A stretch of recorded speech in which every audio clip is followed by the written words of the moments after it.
You thinking about retiring before 65? Then you got a problem to solve. No paycheck. It's too early for Social Security. Even if you got things like an annuity, turning it on now, early, could cost you thousands in the long run. That's where something called an income bridge comes in. Most early retirees don't even know that this strategy exists, and it could be the difference between delaying retirement or starting your retirement right now.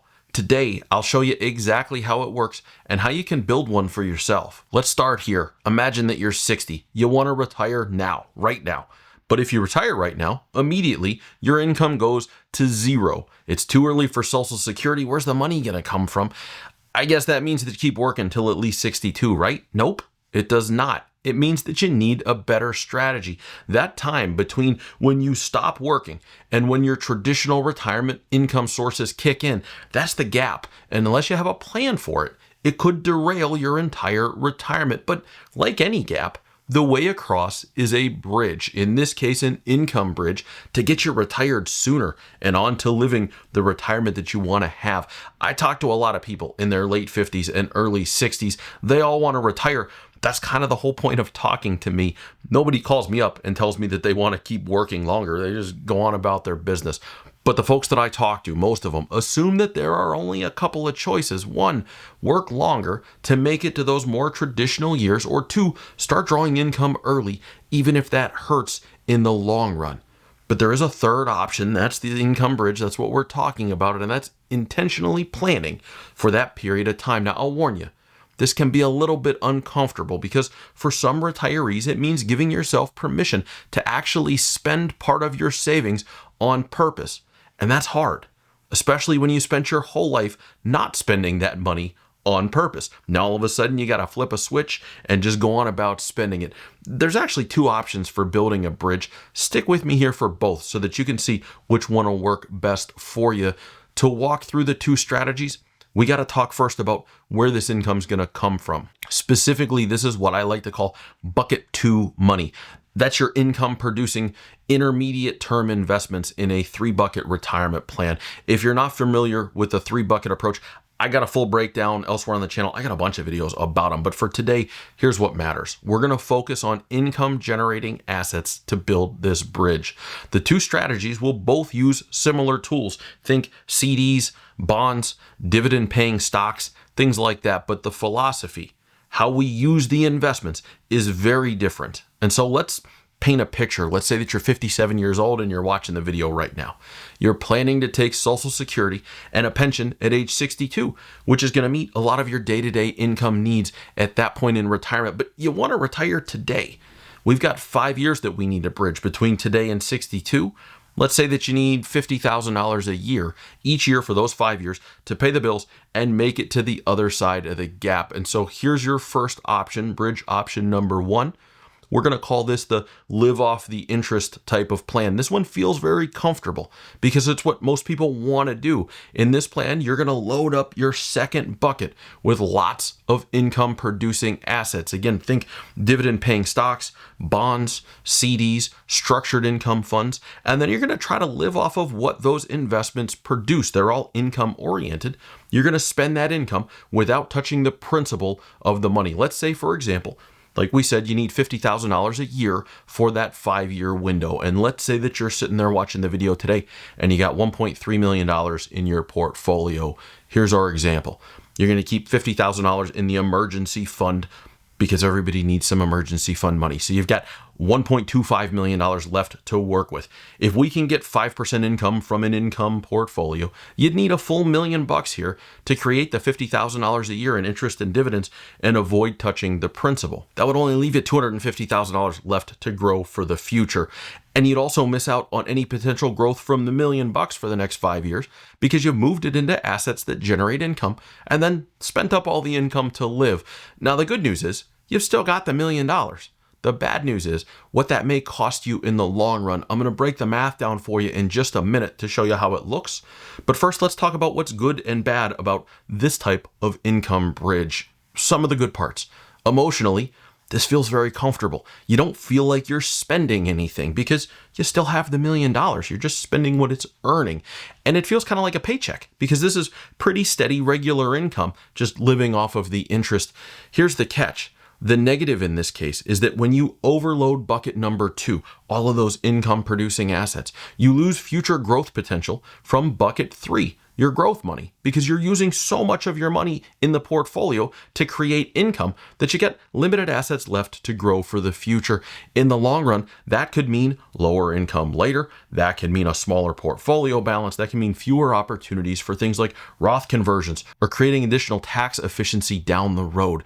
Now, before I break down the math, we're going to look at option number 2, and then we'll compare them side by side. So, same scenario. 57 years old, watching the video, $1.3 million, want to retire today, won't have Social Security and the pension till 62, and you need the same $50,000 per year. We're going to call this option Spend the Bridge. This one takes a little bit more planning, and it takes a little bit more bravery, but in the long run, you might be better off for being brave. Instead of trying to just live off the interest and say, I need $50,000 a year for 5 years, what you're going to do is you're going to set aside $250,000 in bucket 2, and you're actually going to spend it on purpose. One way to do this that's relatively easy is with a CD ladder. You buy 5 CDs, in this case, $50,000 a pop, with one maturing each year. Now, there's no magic to using CDs. You could use bonds, you could other fixed income investment types here. I would not advise trying to do this with dividend paying stocks though, because you actually need to consume the principal of this money. And because stocks can fluctuate, you could easily end up with a pay cut in the event of a market drop at some point over the 5 years. So stick to things that are pretty steady in this instance. So you're going to build your bridge and you're going to spend it down over 5 years.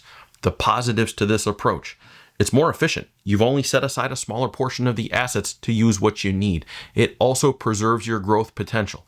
If you put $250,000 of your money into the bridge, you kept the same $50,000 in the emergency fund, like the first scenario. Now you have $1 million of bucket 3 growth type of money that's working for you, and you don't have to touch it.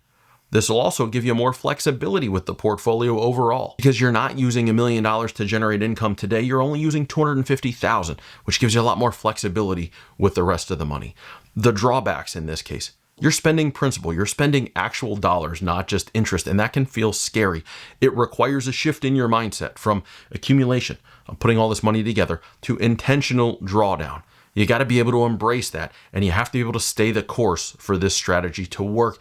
But if you do, here's the payoff. You get to retire earlier than you thought without sabotaging your future opportunities. Most people think their retirement starts at 60 or 65 because, well, that's when the money turns on. But it doesn't have to be that way. You can control when you retire and when to turn the money on if you're smart with what you have. And if retiring early is important, building that income bridge to give you the path to retiring sooner and getting to enjoy what you've worked so hard for makes a whole lot of sense. If you're finding this information helpful, go ahead and hit subscribe. I cover retirement income strategies like this almost every single week, and it might be exactly what you need to retire smarter. So subscribe, come back and see us again. Now, I told you that I'd show you the difference between these two approaches and how the math actually looks. Here's a thing to keep in mind as I do this. This will show you the concept, but this, like everything else in retirement planning, is an individual decision.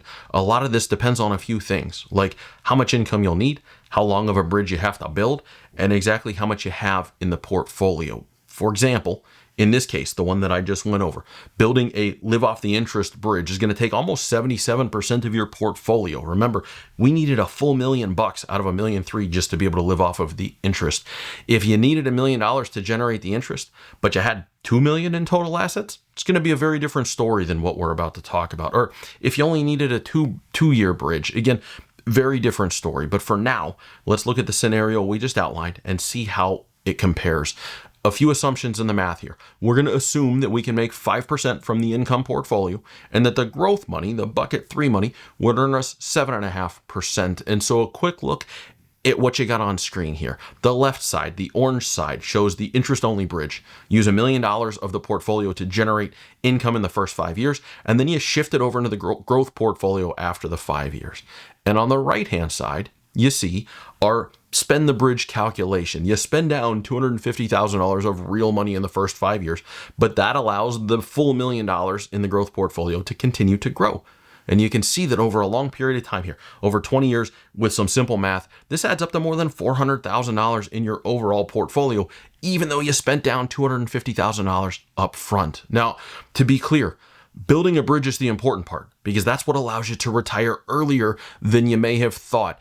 The math on the spend and bridge side isn't always going to win, but this gives you a peek behind the curtain to show you how the two different ways that you can structure a portfolio would work that would help you to retire sooner than you may have thought possible before. If you're thinking about retiring early, or if you're staring down the income gap and you're unsure how to make the leap, don't try to guess your way through it. Let's build your income bridge the right way. You can book a free call with me and walk through the Clear Vision retirement plan.